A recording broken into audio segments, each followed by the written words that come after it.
അവരെന്നെ വിളിച്ചപ്പോള് ഞാന് ഭക്ഷണം കഴിക്കാനിരിക്കുകയായിരുന്നു. നീ ഇങ്ങോട്ട് വന്നപ്പോള് ഞാൻ കടയിലോട്ട് പോകാൻ തുടങ്ങുകയായിരുന്നു. പിന്നെ നമ്മൾ എന്ത് പറയുക? ഞാൻ നിനക്ക് മെസ്സേജ് അയക്കാൻ തുടങ്ങുകയായിരുന്നു, അപ്പോഴത്തേക്ക് നീ എന്നെ വിളിച്ചു. അപ്പൊ ഇതെല്ലാം നമ്മൾ പറഞ്ഞത് എന്താണ്?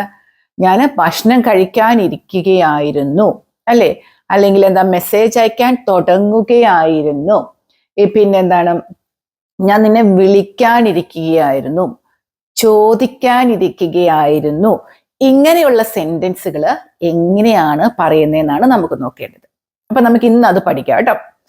അപ്പോ ഐ ആം ഗോയിങ് എന്ന് പറഞ്ഞാൽ എന്താ?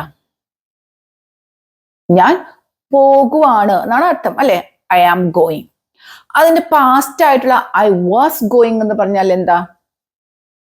ഞാൻ പോകുകയായിരുന്നു, ഞാൻ ആ സമയത്ത് പോകുമായിരുന്നു എന്നാണ്.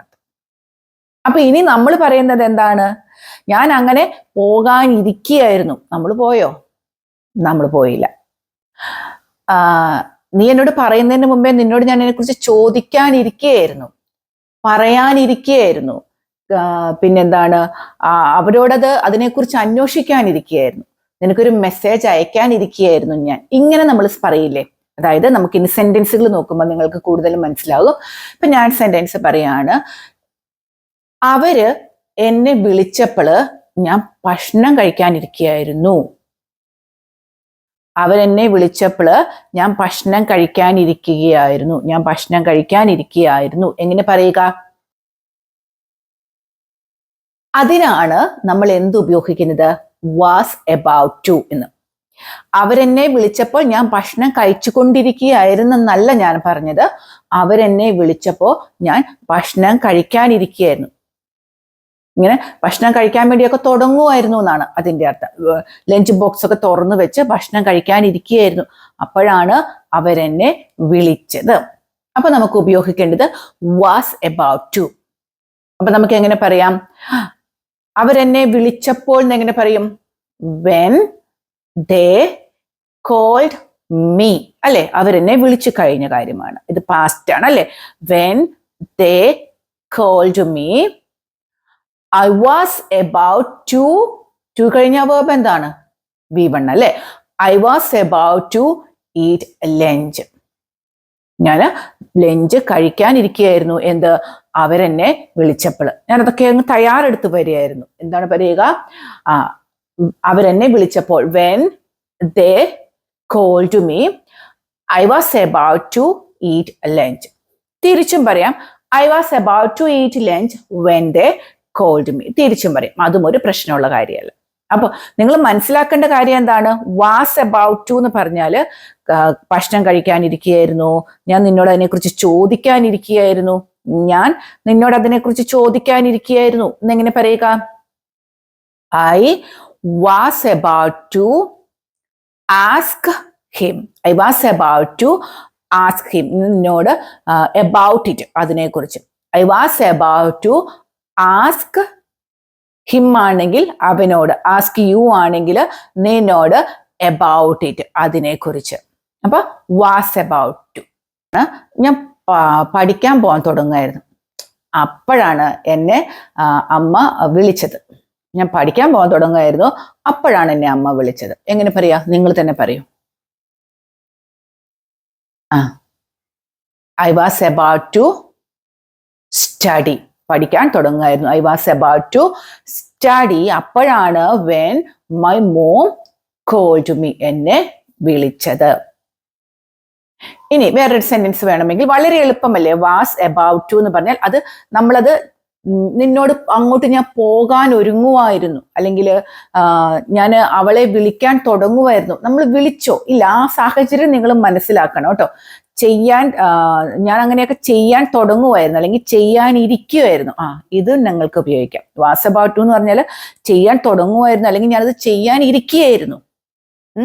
അതല്ലെങ്കിൽ ഞാൻ പഠിക്കാനിരിക്കുകയായിരുന്നു.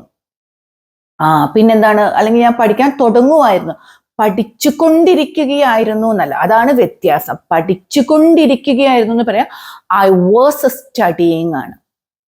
ഇതാകുമ്പോൾ എന്താണ്? ഞാൻ പഠിക്കാനിരിക്കുകയായിരുന്നു, പഠിക്കണം എന്നൊക്കെ ഇങ്ങനെ ആലോചിച്ച് നമ്മൾ പഠിക്കുന്ന കാലത്തൊക്കെ അങ്ങനെയാണല്ലോ, തീരുമാനിച്ച് പദ്ധതിയൊക്കെ ഇട്ടിട്ട് വരികയാണ്. അതിനെയാണ് നമ്മൾ എന്താ പറയണത്, വാസ് എബൌട്ട് ടു. പാസ്റ്റ് ആണ്, പഠിക്കാനിരിക്കുകയായിരുന്നു. I was about to study. അതായത് എന്തെങ്കിലും ഒരു കാര്യം ഞാൻ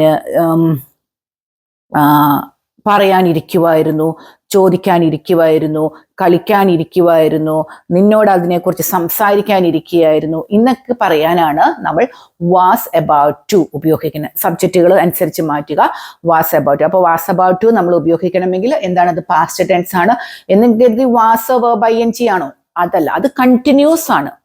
ഇതാണോ? ഇതല്ല. വാസ് എബൌട്ട് ടു എന്ന് പറഞ്ഞാൽ ഇപ്പം ഞാൻ നിങ്ങളോട് പറഞ്ഞല്ലോ, ചോദിക്കാനിരിക്കുകയായിരുന്നു, പറയാനിരിക്കുകയായിരുന്നു, കളിക്കാനിരിക്കുകയായിരുന്നു, നിന്നോട് അതിനെക്കുറിച്ച് ഒന്ന് ചോദിക്കാനിരിക്കുകയായിരുന്നു ഞാൻ. എങ്ങനെ പറയാ? I was about to ask you about it. നിന്നോട് അതിനെക്കുറിച്ച് ഒന്ന് ചോദിക്കാനിരിക്കുകയായിരുന്നു. നമുക്ക് പറയേണ്ട ഒരു കാര്യമല്ലേ. അപ്പൊ ഈ എബൌട്ട് ടു എന്ന് പറയണത് നമുക്ക് പല ജീവിതത്തിൽ പല സിറ്റുവേഷനിൽ നമുക്ക് ഉപയോഗിക്കണം. ഞാൻ ഹോസ്പിറ്റലിലോട്ട് പോകാനിരിക്കുകയായിരുന്നു. എങ്ങനെ പറയാം? ഐ വാസ് എബൌട്ട് ടു പോവുക, ഗോ ടു ഹോസ്പിറ്റൽ. ഇപ്പൊ ഞാൻ ഹോസ്പിറ്റലിലോട്ട് പോകാനിരിക്കുകയായിരുന്നു. ഇപ്പൊ ആരെങ്കിലും ഒരാൾ വരുമ്പോഴാണ് നമ്മൾ റെഡി ആയിട്ടൊക്കെ ഇരിക്കുന്നത് കാണുമ്പോൾ നമുക്ക് ഇനി പോകാൻ പറ്റത്തില്ല, കാരണം നല്ല ഗസ്റ്റ് അവർക്ക് നമ്മൾ കാപ്പിയൊക്കെ കൊടുക്കുക. അപ്പൊ നമ്മൾ പറയാണ്, ഞാൻ ഹോസ്പിറ്റലിലോട്ട് പോകാൻ ഇരിക്കുകയായിരുന്നു. I was about to. അപ്പോൾ വാസ് എബൌട്ട് ടു നിങ്ങൾ പഠിച്ചല്ലോ.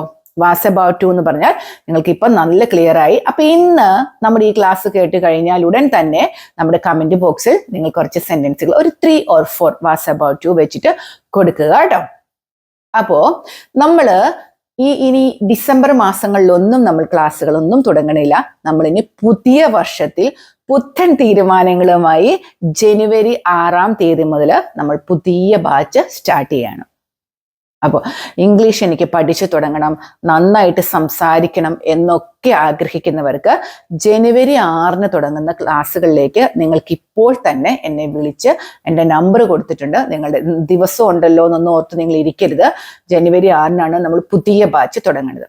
അപ്പോൾ അത് നമുക്ക് രാവിലെയും ഉണ്ട്, വൈകുന്നേര സമയങ്ങളിലുമുണ്ട്. പിന്നെ വേറൊരു പ്രത്യേകത, ജനുവരി 6 മുതൽ നമ്മൾ കുട്ടികൾക്ക് വേണ്ടിയും കൂടി ഒരു ബാച്ച് സ്റ്റാർട്ട് ചെയ്യണം. കുട്ടികൾക്ക് ടെൻസ് പറഞ്ഞു കൊടുക്കുന്ന ഒരു ക്രാഷ് കോഴ്സ് എന്ന പോലെ അതും സ്റ്റാർട്ട് ചെയ്യണം. അപ്പൊ കുട്ടികൾക്ക് വേണ്ടിയിട്ടും നിങ്ങൾ പാരൻസിന് വേണ്ടിയിട്ടും, അതല്ല യൂത്ത് ആണെങ്കിൽ അങ്ങനെ നിങ്ങൾക്ക് ഇംഗ്ലീഷ് പഠിക്കണം. നമ്മുടെ പുത്തൻ വർഷമാണ്, ഒരു പുതിയ തുടക്കം. ഇരിക്കട്ടെ, പല കാര്യങ്ങളും നമ്മൾ തീരുമാനിച്ചിട്ട് നടക്കാതെയൊക്കെ പോകും. പക്ഷെ ഇത് ഞാനും നിങ്ങൾക്ക് സപ്പോർട്ടായിട്ടുണ്ട്. നിങ്ങൾക്ക് എന്നെ കോൺടാക്ട് ചെയ്ത് വിവരങ്ങളൊക്കെ അന്വേഷിക്കാവുന്നതാണ് കേട്ടോ. അപ്പൊ എല്ലാവർക്കും നല്ലൊരു ദിവസം ആശംസിക്കുകയാണ്. എല്ലാവരും സന്തോഷത്തോടെ ഇരിക്കുക. Bye bye.